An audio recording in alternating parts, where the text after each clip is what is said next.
Welcome to Killer Queen TV. Before we get into this video, please don't forget to like, share and most importantly subscribe to be notified of my future videos.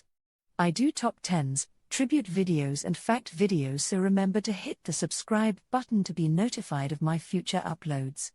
Now, let's get on with this video. Finding a good show to watch can often be overwhelming. There are about 1,000,000,001 in existence, all of them available at the click of a button. It's always good to have a considerable number of shows that you can choose from. Still, if you're being bombarded every second, it can become tiring. So, we've got your back with our top 10 list, whether you're looking for some rom-coms, surprising plot twists, or foreign shows. Get this, there is a small-town mystery. Following us? Great. Next clue, it is of supernatural origin. We see you nodding your head. To top it all off, it's a German show. It's always good to expose yourself to shows made by people from different cultures.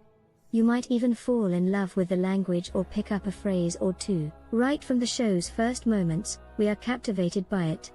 The misty German landscape is perfect for a show as mysterious as this one.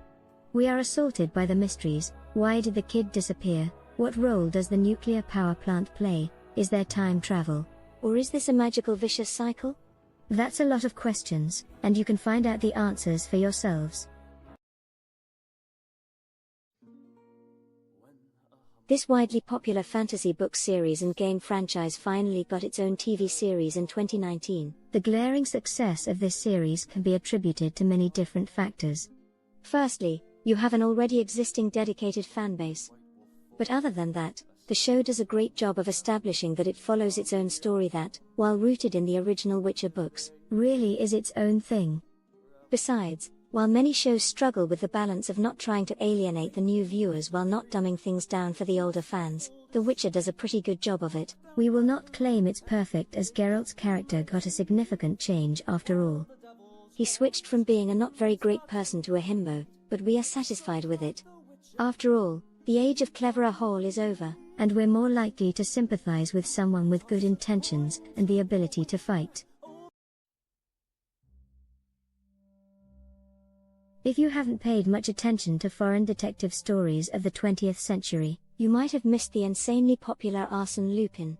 He made his first appearance in a French short story in 1905, and he's been popular ever since. If you're an avid manga reader, you might recognize the name from Lupin III, a derivative work centering around Lupin's grandson. Lupin isn't taking the BBC's Sherlock approach to the story, as you might have expected. Instead, it's centered around Assane Diop, played by the award-winning Omar Sy.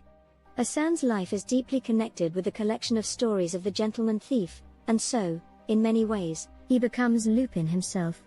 Between the thrilling storyline and excellent acting, this is definitely a must-watch for everyone that loves thrillers. Only 20 years ago, we could never imagine the future of queer media. How many of us grew up in a world where queer baiting was the norm, and all of the pairings we could see were conventionally attractive gay men? That is, if we grew up to see any representation at all. If someone were to tell us that we would have a show following a bunch of queer teenagers, our jobs would drop all the way to hell. What we love most about Heartstopper is that it allows people to be casually queer. The gay lead doesn't struggle with coming out. We get to see his life well after his outing. It's as if we're breathing fresh air for the first time after seeing so much media where characters behave as if all of the problems disappear when they come out. And don't even get us started on Elle Argent, a trans black girl. We love her so much. Another book adaptation that left both older fans and the book lovers wanting more is Shadow and Bone. The show is a fanfiction-esque style mashup of the Shadow and Bone trilogy and the Six of Crows duology. A good move from the production team is that they had the book's writer, Leigh Bardugo, heavily involved in the writing and casting process. Putting the two storylines together, while bold, was an excellent move. You have your typical "yeah, we need to save the world" and love triangle combo of the trilogy paired with the "hey, let's go on an impossible heist and get rich" plot of Six of Crows. While your first instinct is that those two might clash, they perfectly blend together. Thank you for watching Killer Queen TV this far. I hope you have enjoyed what you've seen so far. To be notified of my future videos, please remember to subscribe to my channel where you will be notified of all future videos that I'll be uploading. Now, let's get on with the rest of this video. It doesn't really matter whether you're a chess fan or not because Queen's Gambit will hold your attention either way. The show has an intelligent way of telling us what is happening in chess tournaments that don't feel forced or info-dumpy. Other than that, it has plenty of other plot points to interest you, and an incredible and chic costume department. The story follows Beth Harmon, a girl orphaned at a young age. We get to see how she struggles with addiction on one side and starts becoming a chess champion on another. The show truly has everything: romance, friendship, family, and, most importantly, super cute clothes. We applaud the costume department's choice to make both intelligent and feminine, which is rare to see. While many wouldn't expect a period drama to capture audiences worldwide, Bridgerton certainly did. If you have spent 5 minutes of your life on Twitter, you've probably seen people talking about Bridgerton. But between the gorgeous cast and the oh-so-dramatic plotline, it's actually no wonder that the show is doing as well as it is. Some things about the show have left the audiences divided, though. Initially, it was praised for its colorblind casting since people of color rarely get to see themselves in period dramas that don't talk about their traumas. However, the show has since introduced some plot points that circle back to real-world racism and undo the original setup. There aren't many shows that have such a chokehold on people as Stranger Things do. Even if people haven't seen it, they either know about it, or have seen at least one meme.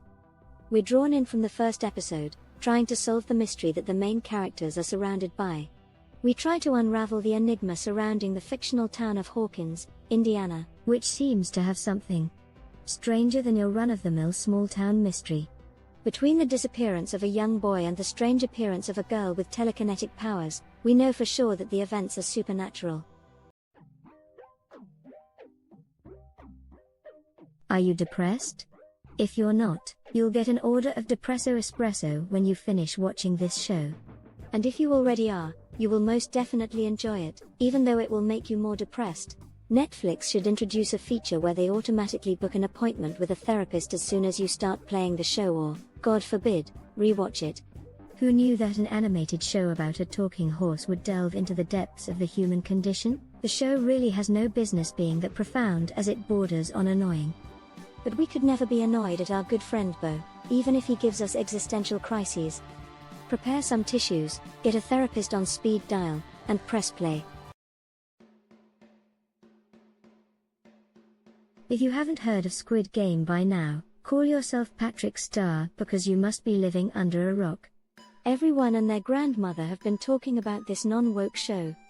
It went beyond a simple show everyone enjoyed watching, though.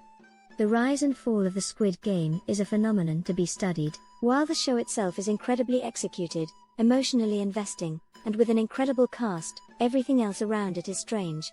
Because of its easy-to-recreate premise, every YouTuber and TikToker were doing their own versions of Squid Game. The simplistic yet unique costumes made it easy to be mass-produced by the capitalistic society the show criticizes. There were mass debates and arguments centered around if the people got the message or not, and then it just disappeared from everyone's minds.